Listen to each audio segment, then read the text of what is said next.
Hello, എല്ലാവർക്കും guidance പ്രൊവൈഡറിലേക്ക് സ്വാഗതം. നമ്മുടെ ഈ വീഡിയോ 3ാം ക്ലാസ്സിലെ പരിസര പഠനത്തിലെ നാം ജീവിക്കുന്ന ലോകം എന്നതാണ്. ഇത് 7ാമത്തെ പാഠമാണ്. ഇത് നമ്മൾ പാർട്ട് 1ഉം പാർട്ട് 2 ആയിട്ടാണ് പഠിക്കുന്നത്. അപ്പം നമ്മൾ എവിടെയാണ് ജീവിക്കുന്നത്? ഭൂമിയില്ലേ? ഭൂമിയിലാണ് നമ്മൾ ജീവിക്കുന്നത്. അപ്പോൾ ആ ഭൂമിയെ പറ്റിയുള്ള കാര്യങ്ങളാണ് നമ്മളിപ്പോൾ പഠിക്കാൻ പോകുന്നത്. പിന്നെ ഈ ചാനൽ നിങ്ങൾ ആദ്യമായിട്ടാണ് കാണുന്നതെങ്കിൽ ഒന്ന് സബ്സ്ക്രൈബ് ചെയ്ത് കൂടെ നിൽക്കണേ. പിന്നെ ഈ വീഡിയോ നിങ്ങൾക്ക് ആർക്കെങ്കിലും ആവശ്യമുണ്ടെങ്കിൽ, സുഹൃത്തുക്കൾക്കോ മറ്റോ ആവശ്യമുണ്ടെങ്കിൽ ഷെയർ ചെയ്ത് കൊടുക്കുകയും വേണേ. അപ്പം നമുക്ക് പാഠത്തിലേക്ക് പോകാം. ഇതാ ഇവിടെ നോക്ക്, ഇവിടെ ഒരു ചിത്രം തന്നിട്ടുണ്ട് അല്ലേ? 2 കുട്ടികളിരുന്ന് സംസാരിക്കുകയാണ്. അവരെന്തൊക്കെയാണ് സംസാരിക്കുന്നത്? നമുക്കൊന്ന് വായിച്ചു നോക്കാം എന്തൊക്കെയായിരിക്കുന്നു. അപ്പം ടീച്ചർ ക്ലാസ്സിലെത്തിയപ്പോൾ സമതയും സയാനും തമ്മിൽ തർക്കം നടക്കുകയായിരുന്നു. അപ്പോൾ ഇവർ തമ്മിൽ ഭയങ്കര തർക്കത്തിലാണ് ഏർപ്പെട്ടിരിക്കുകയാണ്. എന്തായിരുന്നു അത് നോക്കാം. സയാൻ: ഭൂമി പരന്നു തന്നെയാണ്, എനിക്കുറപ്പാണ്. അപ്പോൾ സമത പറയുകയാണ്, ഏയ് അങ്ങനെയല്ല, പരന്നതെങ്കിൽ ഭൂമിക്ക് ഒരു അതിര് വേണ്ടേ? അപ്പോൾ സയാൻ: കടലല്ലേ ഭൂമിയുടെ അതിര്? അപ്പം ഇത് ടീച്ചർ ക്ലാസ്സിലേക്ക് വന്നുകൊണ്ടിരിക്കുമ്പോൾ ഇവർ തമ്മിൽ ഭയങ്കര തർക്കത്തിലായിരുന്നു. അപ്പം ടീച്ചർ ഇവരുടെ സംശയത്തിൽ ഇടപെടുകയാണ്. എങ്കിൽ കടലിലൂടെ വീണ്ടും മുന്നോട്ട് പോയാലോ? അങ്ങനെ യാത്ര തുടർന്നുകൊണ്ടേയിരുന്നാൽ അത് എവിടെ ചെന്നായിരിക്കും അവസാനിക്കുക? അപ്പം ഭൂമിയെ മുഴുവനായി കാണണമെങ്കിൽ നമ്മൾ എവിടെ വരെ യാത്ര ചെയ്യണം? അപ്പം ഭൂമിയെ പറ്റിയുള്ള കുറച്ച് കാര്യങ്ങൾ, ഇങ്ങനെയുള്ള കുറച്ച് കാര്യങ്ങളൊക്കെ നമുക്ക് ഇനി അങ്ങോട്ട് പഠിക്കാം കേട്ടോ. ഭൂമിയുടെ ആകൃതി. അവിടെ ഒരു ചിത്രം തന്നിട്ടുണ്ട് അല്ലേ? അത് എവിടെ നിന്ന് എടുത്തതാണ്? ബഹിരാകാശത്ത് നിന്ന് എടുത്ത ഭൂമിയുടെ ചിത്രമാണത്. ചിത്രത്തിൽ എന്താണ് ഭൂമിയുടെ ആകൃതി? ഗോളാകൃതിയാണ് അല്ലേ ഉള്ളത്? ഗോളാകൃതിയിലാണ് ഭൂമിയുടെ ചിത്രമുള്ളത്. അപ്പം പക്ഷെ ഭൂമി പരന്നതായിട്ടാണല്ലോ നാം കാണുന്നത്. ഭൂമിയുടെ ആകൃതി ഇങ്ങനെയാണെങ്കിലും നമ്മൾ നോക്കുമ്പോൾ ഭൂമി പരന്നതായിട്ടാണല്ലേ കാണുന്നത്. നീളത്തിൽ അങ്ങനെ പല സ്ഥലത്തേക്ക് ഇങ്ങനെ വ്യാപിച്ച് കിടക്കുന്നതാണ് കാണുന്നത്. അപ്പോൾ ഒരു ചെറിയ ഭാഗം മാത്രം കണ്ടാൽ ഭൂമിയുടെ ആകൃതി തിരിച്ചറിയാൻ കഴിയുമോ? ഭൂമി വലിയൊരു ഒന്നാണല്ലേ? ഭൂമി വളരെ വലിയതാണ്. അപ്പം അതിൻ്റെ കുറച്ച് ഭാഗം മാത്രമേ നമ്മൾ കാണുന്നുള്ളൂ. അപ്പോൾ ആ ഒരു ഭാഗം നോക്കിക്കൊണ്ട് മാത്രം നമുക്കൊരു ഉറപ്പിച്ച് തീരുമാനം എടുക്കാൻ പറ്റുമോ? ഇല്ല അല്ലേ? നമുക്കതിൻ്റെ കുറേ കാര്യങ്ങളൊക്കെ നമ്മൾ മനസ്സിലാക്കിയാലാണ് ഭൂമിയുടെ ശരിയായ ആകൃതി ഏതാണെന്ന് നമുക്ക് ഉറപ്പിച്ച് പറയാൻ പറ്റുള്ളൂ അല്ലേ? കണ്ടെത്താം. ഒരു പ്ലാസ്റ്റിക് പന്ത് എടുത്ത് അതിൽ ഒരു ചതുരം അടയാളപ്പെടുത്തുക. ഇവിടെ ഒരു പ്ലാസ്റ്റിക് പന്തിൻ്റെ ചിത്രമാണ് കാണുന്നത്. അതിൽ നമ്മൾ എന്ത് ചെയ്യുക? ഒരു ചതുരം പെന്നുകൊണ്ടോ കളർ കൊണ്ടോ നമ്മൾ അടയാളപ്പെടുത്തുക. ഒരു ചതുരാകൃതിയിൽ അടയാളപ്പെടുത്തുക. എന്നിട്ട് ആ ഭാഗം നമ്മൾ എന്ത് ചെയ്യുക? മുറിച്ചെടുക്കുക. ചതുരം അടയാളപ്പെടുത്തിയ ഭാഗം, ചതുരാകൃതിയിൽ അടയാളപ്പെടുത്തിയ ഭാഗം നമ്മൾ മുറിച്ചെടുക്കുക. മുറിച്ചെടുത്ത ഭാഗം ഉരുണ്ടതാണോ പരന്നതാണോ? ചതുരം എന്ന് പറഞ്ഞാൽ പരന്നതല്ലേ അല്ലേ? ചതുരാകൃതിയിൽ എന്ന് പറയുന്നത് പരന്നതാണ്. അപ്പോൾ ആ ഭാഗം പരന്നതാണ്. ഈ പന്തിനെ നമ്മൾ ഭൂമിയായിട്ടും ചതുരം നമ്മുടെ പ്രദേശവുമാണെങ്കിൽ ഭൂമിയുടെ ഗോളാകൃതി കാഴ്ചയിൽ നമുക്ക് അനുഭവപ്പെടാത്തതിൻ്റെ കാരണം എന്താണ്? ഈ പന്തിനെ നമ്മൾ ഭൂമിയായിട്ട് സങ്കല്പിക്കുക. നമ്മൾ മുറിച്ചെടുത്ത ആ ഭാഗം, ചതുരാകൃതിയിലുള്ള ഭാഗം നമ്മുടെ പ്രദേശം എന്ന് പറഞ്ഞാൽ ഈ കാണുന്ന എല്ലായിടത്തും കാണുന്ന ആ പ്രദേശത്തിനെയാണ് നമ്മൾ അത് ചതുരാകൃതിയിൽ മുറിച്ചെടുത്തത്. അപ്പം അത് അങ്ങനെയാണെങ്കിൽ നമ്മുടെ കാഴ്ചയിൽ ഭൂമിയുടെ ഗോളാകൃതി കാണാത്തതിൻ്റെ കാരണം എന്താണ്? നമുക്ക് നോക്കാം അല്ലേ? എന്തായിരിക്കും എന്നുള്ളത്. മുകളിലത്തെ പരീക്ഷണത്തിൽ കണ്ടതുപോലെ നമ്മുടെ പ്രദേശം ഈ വളരെ വലിയ ഭൂമിയിലെ വളരെ ചെറിയൊരു ചതുരം മാത്രമാണ്. ഭൂമി എന്താണ്? അത്രയും വലുതാണ്. നമ്മൾ മുറിച്ചെടുത്ത ഒരു ഭാഗം വളരെ ചെറിയൊരു ഭാഗമാണ്. ഭൂമിയെ അപേക്ഷിച്ച് അതൊരു ചെറിയ കുഞ്ഞു ഭാഗമാണ്. ഭൂമി അത്രയ്ക്കും വലുതാണ്. അതുകൊണ്ട് തന്നെ ആ ചതുരം പരന്നതാണ്. വളരെ അകലത്തിലേക്ക് നോക്കിയാൽ പോലും ഭൂമിയുടെ വക്രത മനസ്സിലാക്കാൻ നമുക്ക് കഴിയില്ല. അത്രയും വലുതാണ് ഈ ഭൂമി. അപ്പം നമ്മൾ എവിടെ നിന്ന് പോയി നമ്മൾ അത്രയും ദൂരം നോക്കിയാലും ഭൂമി വളഞ്ഞതാണെന്നുള്ളത് ഭൂമി ഉരുണ്ടതാണെന്നുള്ളത് നമുക്ക് മനസ്സിലാക്കാൻ കഴിയില്ല. ഭൂമിയുടെ ആ പരപ്പ് മാത്രമേ നമുക്ക് കാണാൻ കഴിയുള്ളൂ. കാരണം ഭൂമി അത്രയ്ക്കും വലുതാണ്. ഉരുണ്ട ആകൃതിയുള്ള വസ്തുക്കളെ ഗോളം എന്ന് നമുക്ക് വിളിക്കാം. അപ്പം ഈ ഭൂമിയെ നമുക്ക് ഗോളം അല്ലേ? ഗോളാകൃതിയിലാണ് ഭൂമിയുള്ളത്. അപ്പോൾ നമുക്കങ്ങനെ ഗോളം എന്ന് വിളിക്കാം. മെഗല്ലൻ്റെ യാത്ര. ഭൂമി ഉരുണ്ടതാണെന്ന് ചില കപ്പൽ യാത്രക്കാർ വളരെ മുമ്പേ മനസ്സിലാക്കിയിരുന്നു. അവരിൽ ആദ്യത്തെയാളാണ് ഫെർഡിനൻഡ് മെഗല്ലൻ. മെഗല്ലനും കൂട്ടരും ഒരു പായ്ക്കപ്പലിൽ യാത്ര തുടങ്ങി. ഒരേ ദിശയിലാണ് അവർ സഞ്ചരിച്ചത്. യാത്ര വളരെ പതുക്കെയായിരുന്നു. വർഷങ്ങൾക്കൊടുവിൽ ആ പായ്ക്കപ്പൽ യാത്ര തുടങ്ങിയ സ്ഥലത്തു തന്നെ എത്തിച്ചേർന്നു. അപ്പം പണ്ട് ഭൂമി ഉരുണ്ടതാണെന്ന് കണ്ടുപിടിച്ച ആളാണ് ആര്? മെഗലനും കൂട്ടുകാരും കൂടി ഒരു പായ്ക്കപ്പലിൽ യാത്ര പോയി. കടലിലൂടെ യാത്ര പോയി. ഇത് അവിടെ ഒരു ചിത്രം കാണുന്നുണ്ട് അല്ലേ? ഒരു കപ്പലിൻ്റെ ചിത്രം കാണുന്നുണ്ട്. ഇത് മെഗലൻ യാത്ര ചെയ്ത കപ്പലിൻ്റെ ഒരു മാതൃകയിലുള്ള ഒരു പായ്ക്കപ്പലാണ്. അപ്പം ഈ ഇങ്ങനത്തെ കപ്പലിൽ മെഗലനും കൂട്ടുകാരും കൂടി യാത്ര പുറപ്പെട്ട് കുറേ വർഷങ്ങൾ കഴിഞ്ഞപ്പം അവർ അവിടെ തന്നെ തിരിച്ചെത്തി പുറപ്പെട്ട സ്ഥലത്ത് തന്നെ തിരിച്ചെത്തി. അപ്പോൾ അങ്ങനെയാണ് അവർക്ക് എന്ത് മനസ്സിലായത്? ഭൂമി ഉരുണ്ടതാണെന്ന് മനസ്സിലായത്. നമ്മൾ കാണുമ്പോൾ ഭൂമി പരന്ന് കിടക്കുന്നതായിട്ടാണ് കാണുക അല്ലേ? അപ്പോൾ അതല്ല ശരി, ഭൂമി ഉരുണ്ടതാണെന്ന്. അപ്പോൾ ഇതെങ്ങനെയായിരിക്കും സംഭവിച്ചതെന്ന് മനസ്സിലാക്കിയോ? നമുക്കതൊന്ന് നോക്കണം അല്ലേ, എങ്ങനെയായിരിക്കും ഇത് മനസ്സിലാക്കിയതെന്നുള്ളത് നോക്കാം. ഭൂമിക്ക് ഗോളാകൃതി ആയതുകൊണ്ട് നാം ഒരേ ദിശയിലേക്ക് മുന്നോട്ട് സഞ്ചരിച്ചാൽ ഭൂമിയെ വലം വെച്ച് അതേ സ്ഥലത്ത് തന്നെ എത്തിച്ചേരുന്നതായിരിക്കും. ഇത് നിങ്ങൾക്ക് ഒരു പന്ത് വെച്ച് പരീക്ഷിക്കാവുന്നതേ ഉള്ളൂ കേട്ടോ. അത് എങ്ങനെയായിരിക്കും അത് ചെയ്യുക? പന്തിൻ്റെ ഒരു ബിന്ദുവിൽ നിന്നും ഒരേ ദിശയിലേക്ക് ഒരു വര വരച്ചാൽ അത് തിരിച്ച് ആ ബിന്ദുവിൽ തന്നെ എത്തിച്ചേരുന്നത് കാണാം. അതൊന്ന് മക്കളൊന്ന് ചെയ്തു നോക്ക് കേട്ടോ. ഭൂമിയുടെ മാതൃക. കൂട്ടുകാരെ, ഞാനാണ് ഗ്ലോബ്, ഭൂമിയുടെ ഒരു ചെറിയ മാതൃക. ഭൂമിയെക്കുറിച്ച് പഠിക്കാൻ എന്നെ ഉപയോഗിക്കും. അപ്പം ഇതാ കണ്ടില്ലേ, ഇവിടെ ഒരു ചിത്രം തന്നിട്ടുണ്ട് അല്ലേ? അതെന്താണ്? ഭൂമിയുടെ ഒരു ചെറിയ മാതൃകയാണ്. അതിനെന്താണ് നമ്മൾ പറയുക? ഗ്ലോബ് എന്നാണ് അതിന് പറയുക. ഭൂമിയെ പറ്റി ഇത് വെച്ച് നമുക്ക് കുറേ കാര്യങ്ങളൊക്കെ നമുക്ക് പഠിക്കാൻ കഴിയും. അപ്പോൾ ഇത് നിങ്ങളുടെ മക്കളുടെ സ്കൂളുകളിലൊക്കെ ഉണ്ട് ഈ ഗ്ലോബ്. നിങ്ങൾക്ക് ചിലപ്പോൾ അത് കാണിച്ചു തരികയായിരിക്കും. നല്ല ഭംഗിയാണ്, കാണാനും നല്ലൊരു ഭംഗിയാണ് ഇതിന്. അപ്പം ഇതിന് ഗ്ലോബ് എന്നാണ് പറയുക, ഭൂമിയുടെ ഒരു ചെറിയ മാതൃക. ഇനി നമുക്ക് ഗ്ലോബ് നിരീക്ഷിച്ചാലോ? ഇവിടെ ടീച്ചറും കുട്ടികളും കൂടി ഗ്ലോബ് നോക്കുകയാണല്ലേ. ഗ്ലോബ് ഭൂമിയെ പറ്റി പഠിക്കാനുള്ള ഒരു ചെറിയൊരു ഉപകരണമാണ്. അപ്പം അതിൽ നോക്കിയിട്ട് എന്തൊക്കെയാണ് പറയുന്നത്? ഗ്ലോബിൽ ഏറ്റവും കൂടുതലായി കാണുന്ന നിറം ഏതാണ്? നോക്കിക്കുക മക്കൾ, നോക്കിയാൽ ഇതിൽ തന്നെ മനസ്സിലാവും. ഏതാണ്? നീല നിറം അല്ലേ? നീല നിറമാണ് ഗ്ലോബിൽ ഏറ്റവും കൂടുതലായിട്ട് കാണുന്നത്. ഇത് എന്തിനെയാണ് സൂചിപ്പിക്കുന്നത്? നീല നിറം സൂചിപ്പിക്കുന്നത് കടൽ ഭാഗത്തെയാണ്. കടലുള്ള ഭാഗങ്ങളൊക്കെ നീല നിറത്തിലാണ് രേഖപ്പെടുത്തുന്നത്. മറ്റ് നിറങ്ങളിൽ കാണുന്ന ഭാഗങ്ങൾ കരഭാഗവും. മറ്റ് വേറെ പല നിറത്തിലും കാണുന്നില്ലേ, അത് കരഭാഗമായിട്ടാണ് കാണുന്നത്. നമ്മൾ താമസിക്കുന്ന സ്ഥലങ്ങളില്ലേ, അത് കരഭാഗമാണ്. കരഭാഗമാണോ കടലാണോ കൂടുതലുള്ളത്? ഗ്ലോബ് നോക്കിയാൽ മക്കൾക്ക് മനസ്സിലാവും. നീല നിറത്തിൽ രേഖപ്പെടുത്തിയിട്ടുള്ള ഭാഗമാണ് കൂടുതലുള്ളത്. അപ്പം എന്താണ്? കടലാണ് കൂടുതലായിട്ട് ഉള്ളത്. ഗ്ലോബിൽ നീല നിറത്തിൽ ചിത്രീകരിക്കുന്നത് കടലാണ്. മറ്റ് പല നിറങ്ങളിലായി കരഭാഗങ്ങളും ചിത്രീകരിച്ചിരിക്കുന്നു. കരഭാഗത്തിൻ്റെ ഇരട്ടിയിലധികം കടലുണ്ട്.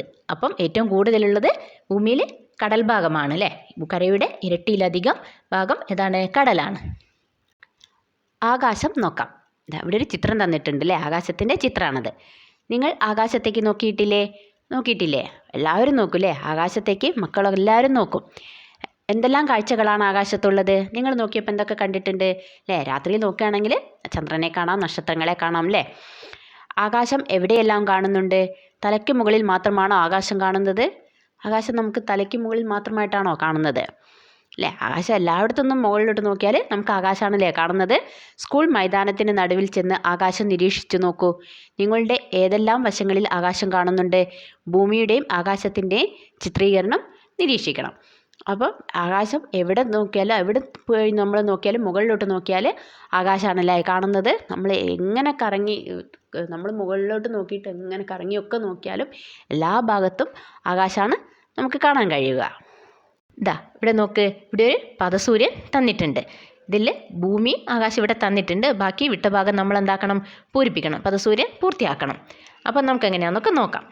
ഇപ്പോൾ ഇവിടെ എന്തൊക്കെ തന്നത്? ആകാശം ഭൂമിയുടെ ഏതെല്ലാം ഭാഗങ്ങളിൽ കാണപ്പെടുന്നുണ്ട്?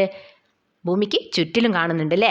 നമ്മൾ ഭൂമിയിൽ നിന്ന് മുകളിലോട്ട് നോക്കിയാൽ, ഏത് ഭാഗത്തു നിന്ന് പോയി നോക്കിയാലും മുകളിലോട്ട് നോക്കിയാൽ ആകാശമാണ് കാണുന്നത് അല്ലേ? ഭൂമിയുടെ എവിടെ നിന്ന് നോക്കിയാലും മുകളിലോട്ട് നോക്കിയാൽ ആകാശം കാണും. അപ്പം ഭൂമിക്ക് ചുറ്റിലും ആകാശം നമ്മൾ കാണുന്നുണ്ട്. ആകാശത്ത് ഭൂമിയെ കൂടാതെ മറ്റ് പല ഗോളങ്ങളുമുണ്ടല്ലോ, മക്കൾക്കറിയില്ലേ? അപ്പോൾ അവ ഏതൊക്കെയാണ്?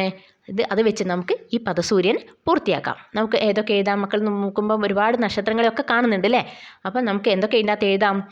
ഭൂമി ആകാശം ഇവിടെ തന്നിട്ടുണ്ട്. പിന്നെ നമുക്ക് സൂര്യൻ എഴുതാം, ചന്ദ്രൻ എഴുതാം, ചൊവ്വ എഴുതാം അല്ലേ? ഇതും മാത്രമൊന്നുമല്ല, അനേകം ഉണ്ട്. ആകാശം നോക്കിയാലുണ്ട്, ഒരുപാടുണ്ട്. ഇതുകൂടാതെ അനേകം നക്ഷത്രങ്ങളും ബുധൻ, ശുക്രൻ തുടങ്ങിയ ഗ്രഹങ്ങളും അതിൻ്റെ ഉപഗ്രഹങ്ങളും എല്ലാം ആകാശത്തിലെ ഗോളങ്ങളാണ്. ഇതൊക്കെ ആകാശത്തിലെ ഗോളങ്ങളാണ് കേട്ടോ. ഇതിനെ പറ്റിയുള്ള കൂടുതൽ കാര്യങ്ങളൊക്കെ മക്കൾക്ക് പിന്നീട് പഠിക്കാൻ കഴിയും. പകൽ നക്ഷത്രങ്ങൾ എവിടെ? ഒരു ചോദ്യമാണ് അതല്ലേ? പകൽ നക്ഷത്രങ്ങൾ എവിടെയെന്ന് നമ്മൾ ആകാശത്ത് നോക്കിയാൽ, പകൽ നോക്കിയാൽ നമുക്ക് വെളിച്ചം മാത്രമേ നമുക്ക് കാണാൻ കഴിയുള്ളൂ അല്ലേ? മുകളിൽ നോക്കിയാൽ സൂര്യൻ്റെ ശക്തിയിലുള്ള വെളിച്ചം മാത്രമേ നമുക്ക് മുകളിലോട്ട് നോക്കിയാൽ നമുക്ക് അനുഭവപ്പെടുള്ളൂ. വേറൊന്നും നമുക്ക് ആകാശത്ത് കാണാൻ കഴിയുന്നില്ല അല്ലേ? അപ്പോൾ പകൽ ഒരു കുട്ടി ചോദിക്കുക ടീച്ചറോട്, പകലെന്താ ടീച്ചർ നക്ഷത്രങ്ങളെ കാണാത്തത്? അപ്പോൾ ടീച്ചർ പറയാണ്, നമുക്ക് പരീക്ഷണത്തിലൂടെ കണ്ടെത്താം. നമുക്കത് എന്താണ് ഞാൻ പറയുന്നില്ല, നമുക്കതൊരു പരീക്ഷണത്തിലൂടെ കണ്ടുപിടിക്കാം എന്താണെന്നുള്ളത്. അപ്പോൾ ടീച്ചർ ഒരു ചെറിയൊരു പരീക്ഷണം ചെയ്യാണ്. വെളുപ്പ് നിറത്തിലുള്ള ഒരു ചെറിയ LED സൂര്യപ്രകാശമുള്ള തുറസായ സ്ഥലത്ത് വെച്ച് പ്രകാശിപ്പിക്കുക. വെളിച്ചം നിരീക്ഷിക്കുക. ഇതേ പ്രവർത്തനം അടച്ചിട്ട ഇരുട്ടുമുറിയിൽ വെച്ച് ചെയ്യുക. വെളിച്ചത്തിലുള്ള വ്യത്യാസം നിരീക്ഷിക്കുക. എന്ത് മാറ്റമാണ് കണ്ടെത്തിയത്? അപ്പം തുറസായ സ്ഥലത്ത് LED ബൾബ് കത്തിച്ചപ്പോൾ ഉണ്ടായിട്ടുണ്ടാവുക? ബൾബ് കത്തുന്നത് നമുക്ക് കാണാൻ പറ്റുമോ? സൂര്യപ്രകാശത്ത് തുറസായ സ്ഥലത്ത് വെക്കുമ്പോൾ LED ബൾബ് കത്തുന്നത് നമുക്ക് കാണാൻ കഴിയുമോ? സൂര്യൻ്റെ പ്രകാശം കൊണ്ട് നമുക്ക് കാണാൻ കഴിയില്ല അല്ലേ? പ്രയാസമായിരിക്കും അത്. പിന്നെ അതെന്തായിരിക്കും? അത് വെളിച്ചം ഉള്ളത് കൊണ്ടാണ്. പക്ഷേ ആ ഇരുട്ടുമുറിയിലാണെങ്കിലോ, ഇരുട്ടുമുറിയിൽ ഒരു പ്രകാശമില്ലാത്ത സ്ഥലത്ത് അത് കത്തിച്ച് വെക്കുമ്പം ആ വെളിച്ചം നന്നായിട്ട് കാണാനും കഴിയും അല്ലേ? അപ്പോൾ പകൽ സൂര്യൻ്റെ പ്രകാശം കൊണ്ടാണ് നക്ഷത്രങ്ങളെ കാണാൻ സാധിക്കാത്തത്. അപ്പം പകൽ എന്താണ്? സൂര്യപ്രകാശം നമുക്ക് നന്നായിട്ട് കിട്ടുന്നുണ്ട് അല്ലേ? പകൽ നല്ല, അതാണല്ലോ പകലെന്ന് പറയുന്നത്. സൂര്യപ്രകാശം കിട്ടുന്ന ഇതിനാണ് നമ്മൾ പകലെന്ന് പറയുന്നത്. അപ്പം ആ സമയത്ത് മറ്റ് നക്ഷത്രങ്ങളൊന്നും നമുക്ക് കാണാൻ കഴിയില്ല. ആകാശത്തേക്ക് നോക്കിയാൽ ഒന്നും കാണാൻ പറ്റില്ല. സൂര്യൻ്റെ പ്രകാശം മാത്രമാണ് കാണാൻ കഴിയുക. അപ്പോൾ സൂര്യനും ഒരു നക്ഷത്രമാണ്. സൂര്യൻ ഒരു വലിയൊരു നക്ഷത്രമാണ്. ഭൂമിയോട് ഏറ്റവും അടുത്തുള്ള നക്ഷത്രം. ഭൂമിയുടെ ഏറ്റവും അടുത്ത് കിടക്കുന്ന ഒരു നക്ഷത്രമാണ് എന്ത്? സൂര്യൻ അല്ലേ? അപ്പോൾ സൂര്യൻ്റെ പ്രകാശം കൊണ്ടാണ് മറ്റ് നക്ഷത്രങ്ങളൊന്നും നമുക്ക് കാണാൻ കഴിയാത്തത്. സൂര്യൻ. അപ്പം നമുക്ക് സൂര്യനെ പറ്റി എന്തൊക്കെയാണ് പറയുന്നത് നോക്കാം. സൂര്യനിൽ നിന്നുള്ള പ്രകാശമാണല്ലോ ഭൂമിയിൽ ലഭിക്കുന്നത്. പകൽ നമുക്ക് ലഭിക്കുന്ന വെളിച്ചല്ലേ, നമുക്ക് വെളിച്ചം ലഭിക്കുന്ന സമയം നമ്മൾ എന്താണ്? പകലായിട്ടാണ് പറയുന്നത്. അത് എവിടെ നിന്ന് ലഭിക്കുന്നതാണ്? സൂര്യനിൽ നിന്ന് ലഭിക്കുന്നതാണ്. ഉദിക്കുകയും അസ്തമിക്കുകയും ചെയ്യുന്ന സമയങ്ങളിൽ സൂര്യനെ നിങ്ങൾ കണ്ടിട്ടില്ലേ? മക്കൾ കണ്ടിട്ടുണ്ടോ? ഉദയാസ്തമയങ്ങൾ കണ്ടിട്ടുണ്ടോ? നല്ല ഭംഗിയാണ് ഉദയാസ്തമയങ്ങൾ കാണാൻ. അത് കാണാൻ വേണ്ടി പലരും പല ദൂര സ്ഥലങ്ങളിലൊക്കെ പോയി കാണുന്നുണ്ട്. കന്യാകുമാരി പോലുള്ള സ്ഥലങ്ങളിലൊക്കെ ഉദയാസ്തമയങ്ങൾ കാണാൻ പലരും പോകുന്നുണ്ട്. നല്ല ഭംഗിയാണെന്നാണ് പറയുന്നത്. അവിടെ നിന്നൊക്കെ സൂര്യൻ ഉദിക്കുന്നതും അസ്തമിക്കുന്നതൊക്കെ കാണാൻ. അപ്പം ഏതാകൃതിയിലാണ് സൂര്യനെ ആ സമയത്ത് കാണുന്നത്? ഗോളാകൃതിയിലായിരിക്കും. സൂര്യൻ ആ സമയത്ത് നല്ല ഭംഗിയിൽ, നല്ല ഗോളാകൃതിയിലാണ് ഉദിക്കുമ്പോഴും അസ്തമിക്കുമ്പോഴും നമുക്ക് കാണാൻ കഴിയുക.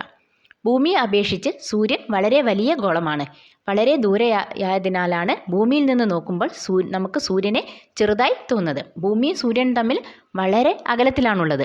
അപ്പോൾ അതുകൊണ്ടാണ് നമുക്ക് ഭൂമിയിൽ നിന്ന് സൂര്യനെ നോക്കുമ്പോൾ സൂര്യൻ ചെറുതായിട്ടാണ് തോന്നുക. പക്ഷേ ഭൂമിയേക്കാൾ ഒരുപാട് വലുതാണ് സൂര്യൻ. ചന്ദ്രനെ നിരീക്ഷിക്കാം.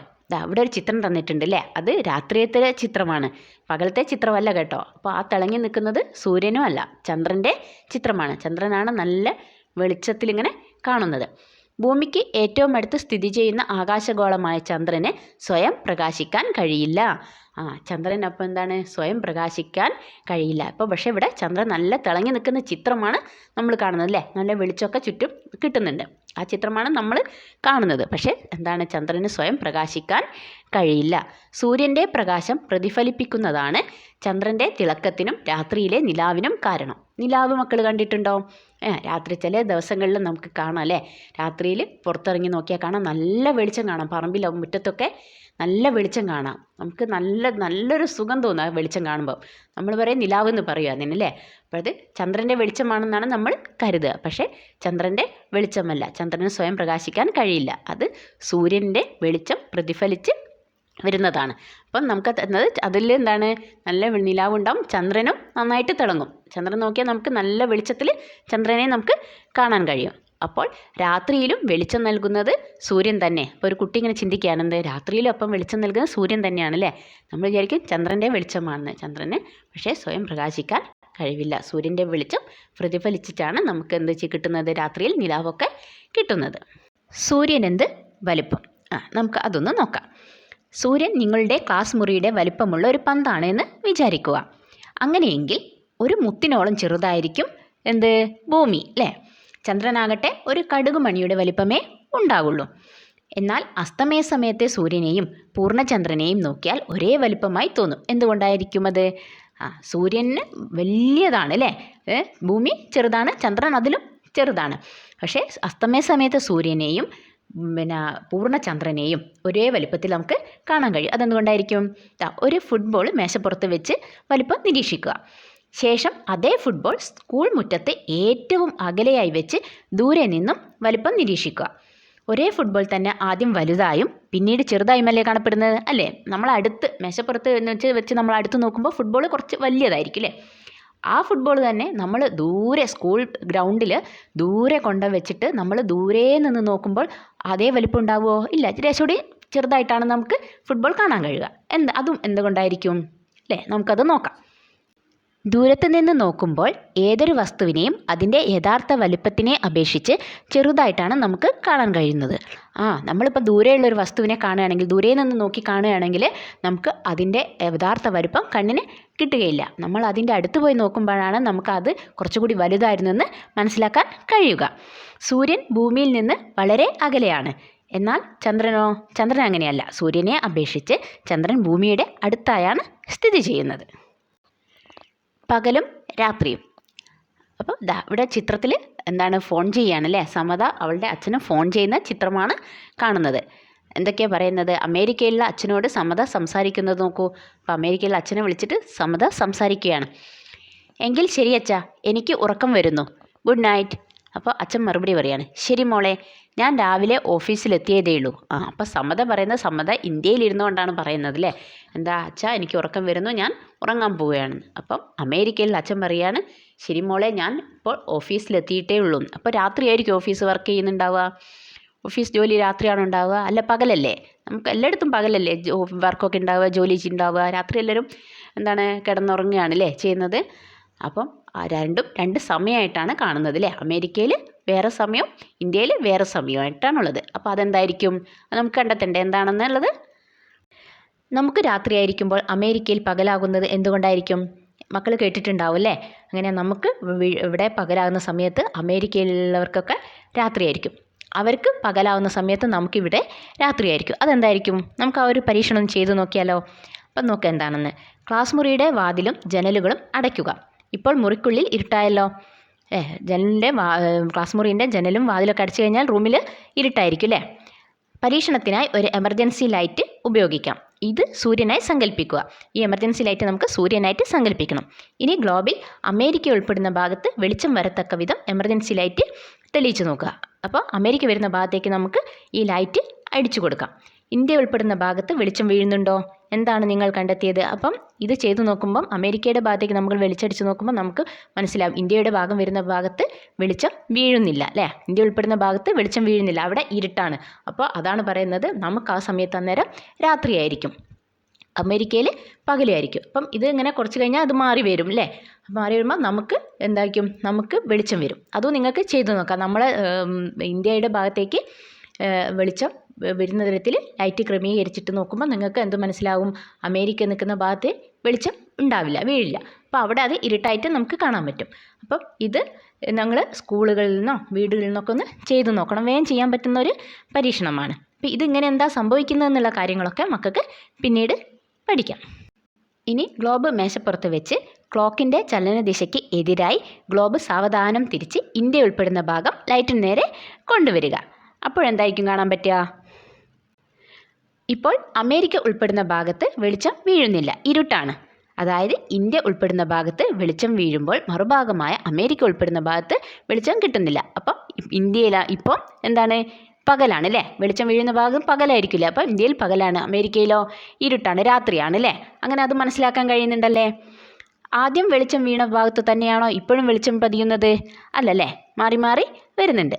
ഇതേ രീതിയിൽ വീണ്ടും നിങ്ങൾ ഇങ്ങനെ തിരിച്ച് നോക്കി നോക്കുക. ഓരോ ഭാഗത്ത് വെച്ചു തിരിച്ചു നോക്കുക. അപ്പം എവിടെയൊക്കെ പകൽ കിട്ടുന്നുണ്ടാവുന്ന അപ്പം അതിൻ്റെ മറുഭാഗമായി വെളിച്ചം വീഴാത്ത ഭാഗത്ത് ഇരുട്ടായിരിക്കും. അത് നിങ്ങൾ മനസ്സിലാക്കി വെക്കുക. ഇത് ചെയ്ത് നോക്കി നോക്കുക. ഭൂമിയിൽ പകലും രാത്രിയും ഉണ്ടാകുന്നത് എങ്ങനെയെന്ന് എഴുതി നോക്കൂ. നമുക്കതൊന്ന് എഴുതി നോക്കണം അല്ലേ. ഭൂമിയിൽ പകലും അനുഭവപ്പെടുന്നുണ്ട്, രാത്രിയും ഉണ്ട് അല്ലേ. അപ്പോൾ അതെങ്ങനെയാണ് സംഭവിക്കുന്നതെന്ന് നമുക്കൊന്ന് എഴുതി നോക്കാം. ഭൂമി സ്വയം കറങ്ങിക്കൊണ്ടിരിക്കുന്ന ഒരു ഗോളമായതിനാൽ ഒരു സ്ഥലത്ത് ഒരു നിശ്ചിത സമയത്ത് സൂര്യപ്രകാശം ലഭിക്കുമ്പോൾ മറ്റൊരു സമയത്ത് ഈ സ്ഥലം സൂര്യന് അഭിമുഖമല്ലാതെ വരികയും, അഭിമുഖമല്ലാതെ വരിക എന്ന് പറഞ്ഞാൽ സൂര്യന് നേരെ അല്ലാതെ വരിക. അപ്പോൾ അഭിമുഖമല്ലാതെ വരികയും അവിടെ സൂര്യപ്രകാശം ലഭിക്കാതെ വരികയും ചെയ്യുന്നു.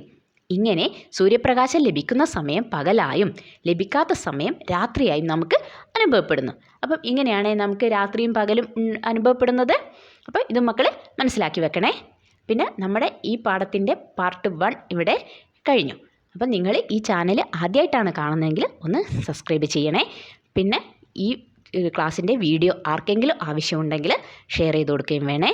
അപ്പോൾ നമുക്ക് പാർട്ട് 2 ആയിട്ട് പെട്ടെന്ന് തന്നെ കാണാം കേട്ടോ.